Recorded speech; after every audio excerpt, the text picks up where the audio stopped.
This is the last option for me and Lonnie because we tried everything else and we've only gotten bigger. I just want to be a normal person. What's your problem then? You're overeating. Okay. This is probably my last chance. Well, I agree with that. Nico Martone's story starts the way many on this show do, with a grim realization that life has spiraled out of control. Nico, tipping the scales at over 430 pounds when he first started his weight loss journey, finds everyday activities a Herculean task. How did we get here at Nico? Well, like many, Nico's journey to obesity began in childhood. A difficult family dynamic and a lack of emotional support led Nico to find solace in food. And boy, did he find it. We're talking late-night binges, fast food marathons, and a fridge that's always full, but never enough. Living with her off and on for 31 years now. So I guess it's normal for us getting on each other's nerves at this point. Hey, Ma. Let me do that. Yes. I don't want you to make a mess, please. My back's killing me yet. Hold on. You're already sweating. Yeah. I want to sit down for a moment. I don't like when Gino stands up and he can't stand up, or he breathes heavy. I can't take it. I don't want to hear it. It makes me upset. Now, Nico's eating habits are something straight out of a food horror movie. Breakfast isn't just a meal, it's an event. Imagine starting your day with a dozen donuts followed by a stack of pancakes drowning in syrup. And that's just to warm up. Lunch and dinner aren't any better. Fast food galore, with extra large fries, burgers with every possible add-on, and sodas that could fill a bathtub. It's almost as if Nico decided to eat his way through every item on a fast food menu. It became something I needed in order to feel better emotionally. And by the time I was in the 4th grade, I was already 200 pounds.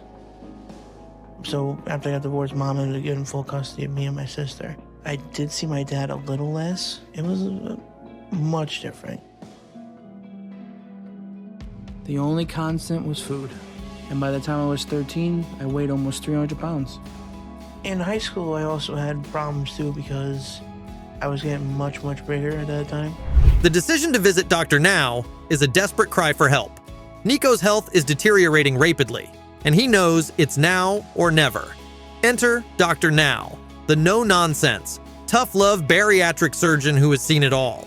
Nico's first meeting with Dr. Now is, to put it mildly, a wake-up call.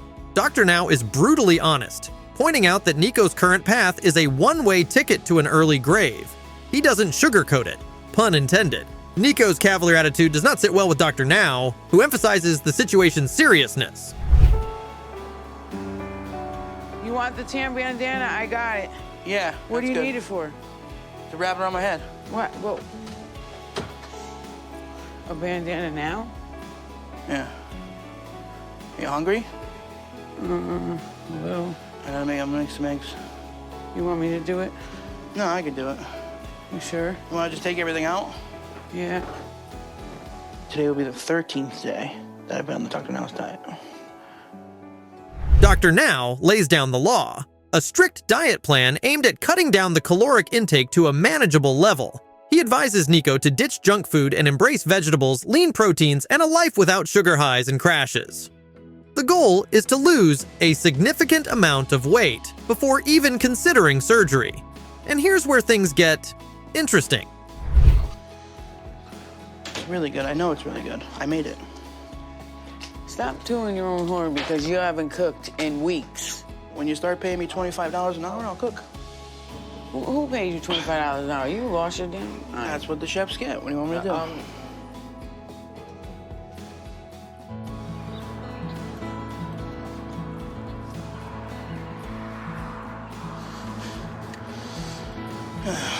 Progress, or the lack thereof, is the game's name for Nico. At his second visit, the scale barely moves. Nico, in typical fashion, has excuses lined up. Stress, family drama, the dog ate his salad. Anything but taking responsibility. Dr. Now isn't having it. He gives Nico another chance, but with a stern warning, shape up or ship out. Nico's cousin and family rally behind him, urging him to take Dr. Now's advice seriously. Looks nice and fresh. All right, I got enough here to make a salad. Go heavy on the veggies and light on the meat. That's how we're gonna get to the promised land. I'm gonna sit down for a moment while we can meat rest. Take a break. Oh.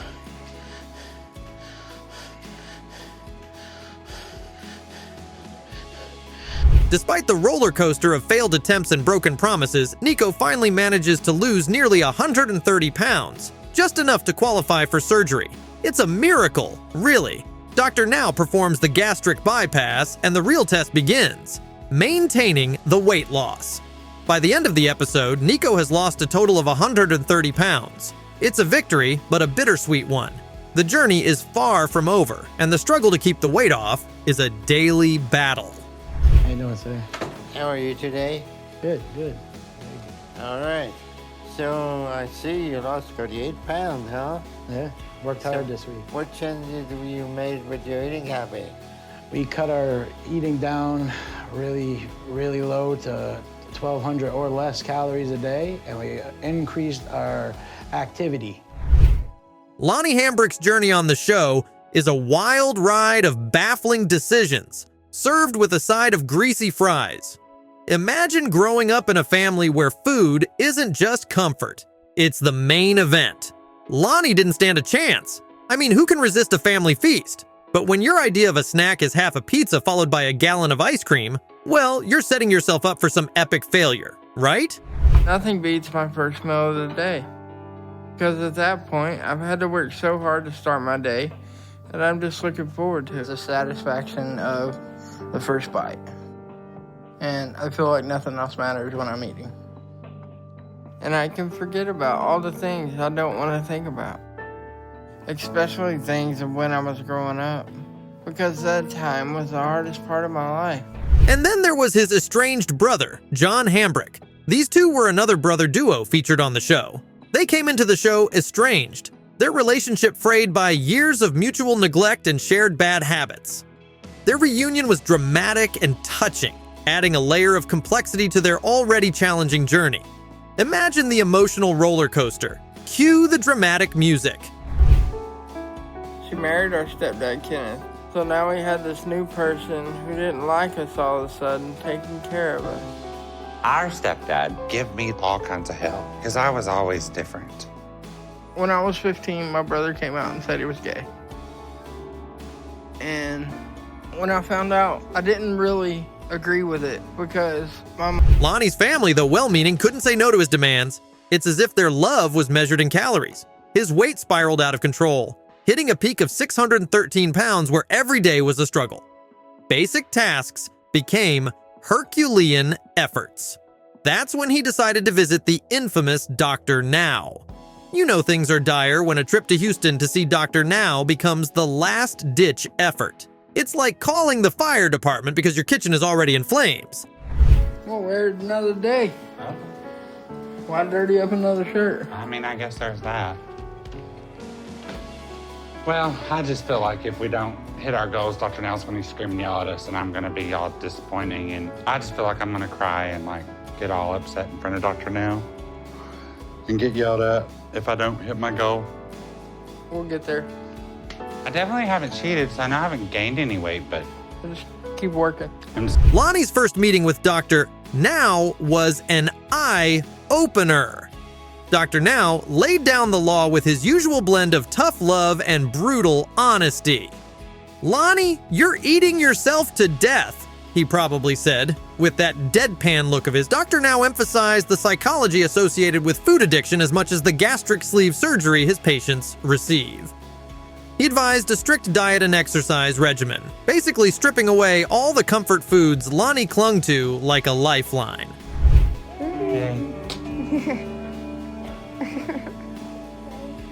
I lost more than Lonnie, so I'm happy about that. And it feels good to know I can do it. But I know me and Lonnie didn't get all the way to our goals, so I'm not sure what Dr. Now is going to tell us.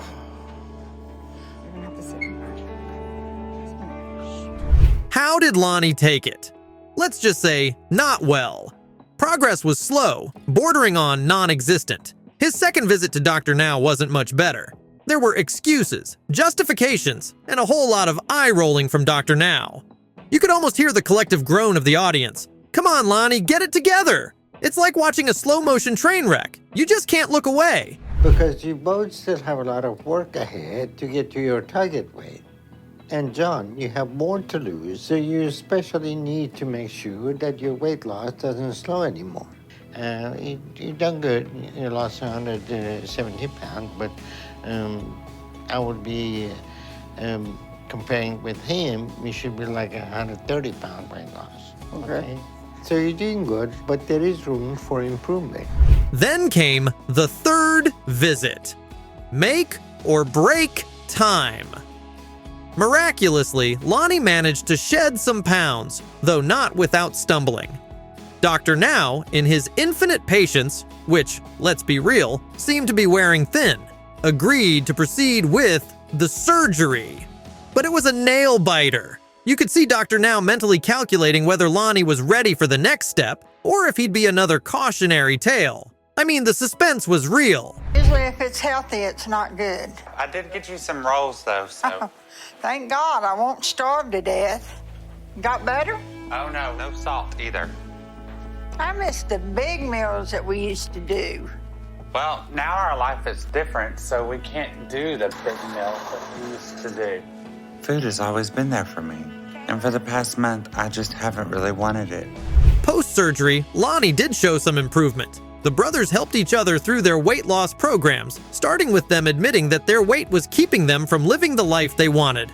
Lonnie lost a significant amount of weight by the end of the episode. Over the course of his 12-month journey, Lonnie lost 245 pounds, bringing his weight down to 368 pounds. At my last appointment, I was down to 492, and Dr. Now expects me to lose at least 25 pounds a month. So that means I need to be at least 442 today. Yeah. That's amazing. I'm really glad. Me and Lonnie are both hitting our goals again. I know we're pushing ourselves to do everything we can to turn our lives around. Stephanie Smith's journey is like a roller coaster ride through a funhouse of bad decisions. From the get-go, Stephanie's story hits you with slow-motion shots of her struggling to get out of bed, setting the stage for a classic tale of overeating gone entirely off the rails. But seriously, how did she get to this point?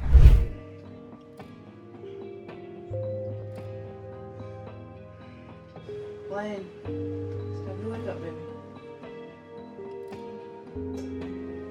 Morning.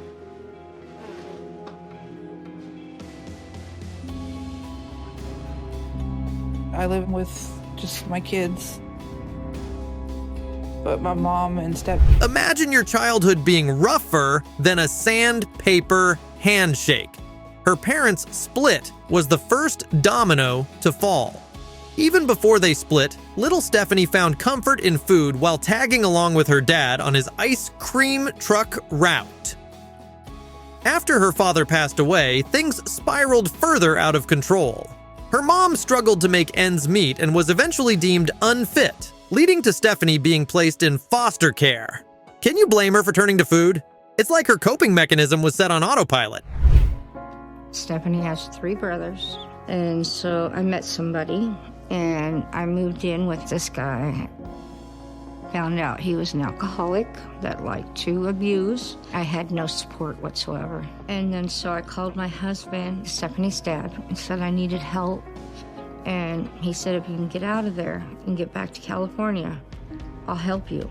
Stephanie's eating habits would put a sumo wrestler to shame. We're talking about breakfast buffets of pancakes, bacon, eggs, and everything in between. Her lunch was a fast food extravaganza. Burgers, fries, milkshakes. Dinner?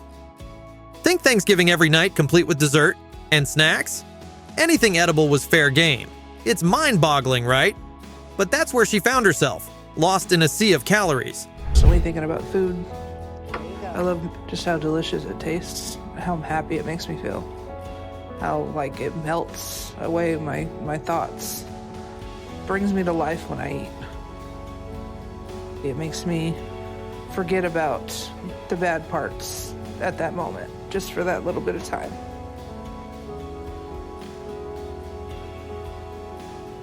So, naturally, This leads to the inevitable trip to Houston to meet Dr. Now, the weight loss guru.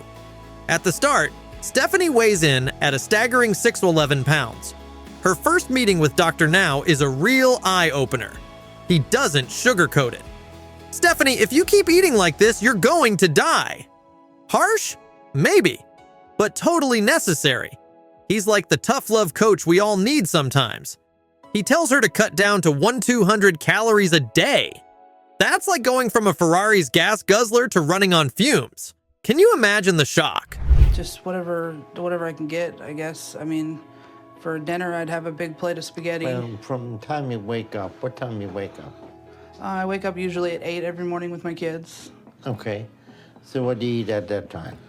I eat with my kids usually. I'll have just a bunch of eggs and sausage, sometimes pancakes. From there, you'd hope Stephanie would take this advice and run with it. But no, her progress is slower than molasses in winter. At her next visit, she's only dropped to 602 pounds. Dr. Now gives her that look. You know the one, "Are you serious right now?" She comes up with excuses. "It's hard, Dr. Now." Well, duh, Stephanie, no one said it was going to be easy. But you can almost feel Dr. Now's frustration through the screen. Now, sometimes I want more and I'm like, just give it to me. But then I got people that tell me no. Martin tells me no all the time now. So I have to get used to it. So, garlic and a scale? Right now, I exercise at least twice a day. So, where does this all lead? With the stakes so high, you'd think Stephanie would double down, but instead, she throws in the towel. She quits Dr. Now's program after making minimal progress, deciding she'll try to lose weight on her own. Yeah, right. We've seen this story before, and it rarely ends well. Fans are divided over Dr. Now's tough love approach, but can you blame him for being frustrated? Stephanie's lack of progress was just infuriating. For the last few months, I haven't heard from Stephanie. She seemed to block me, so I am unable to call her. She missed the appointment that we set up at a local clinic, so she likely didn't lose any more weight. So at this point, there is nothing more we can do for her. I think the reality is that Stephanie never intended to do what she needed. You won't believe the roller coaster of emotions we went through with Patrick Macon's story on the show. Raised in a household where love and food were practically synonyms, Patrick found comfort in eating from a young age. His parents, bless their hearts, kept the pantry stocked with junk food and family meals that were fried, greasy, and sugary.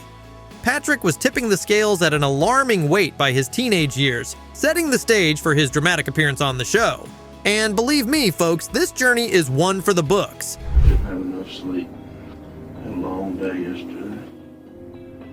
When I wake up and see daylight, I'm surprised to still be alive.